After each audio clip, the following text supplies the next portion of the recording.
దేశవ్యాప్తంగా రోడ్డెక్కిన ముస్లింలకు ఊరట లభించబోతుందా? మోడీ సర్కారుకు ఊహించని షాక్ తగలబోతుందా? పార్లమెంటు రాష్ట్రపతి ఆమోదం పొంది చట్టంగా మారిన వక్ఫ్ సవరణ బిల్లు రద్దు కాబోతుందా? దేశవ్యాప్తంగా దుమారం రేపుతున్న వక్ఫ్ చట్టానికి వ్యతిరేకంగా కాంగ్రెస్ తో సహా 72 పార్టీలు పిటిషన్లను దాఖలు చేశాయి. అయితే కేంద్రం తరపున న్యాయవాది ఒక ఆస్తులుగా పరిగణించాలంటే వాటి యొక్క పత్రాలను తీసుకురావాలనే సెక్షన్ 2A గురించి వివరించారు.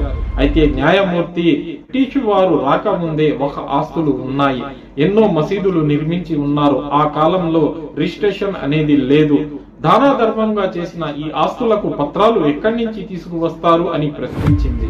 సుప్రీంకోర్టు వేసిన ఒకే ఒక ప్రశ్న కేంద్ర ప్రభుత్వానికి ఆత్మరక్షణలోకి నెట్టేసింది. ఇకపై హిందూ బోర్డులలో ముస్లింలకు అనుమతినిస్తారా అని సుప్రీంకోర్టు వేసిన ఒకే ఒక ప్రశ్న చట్టం ఉనికినే ప్రశ్నించింది.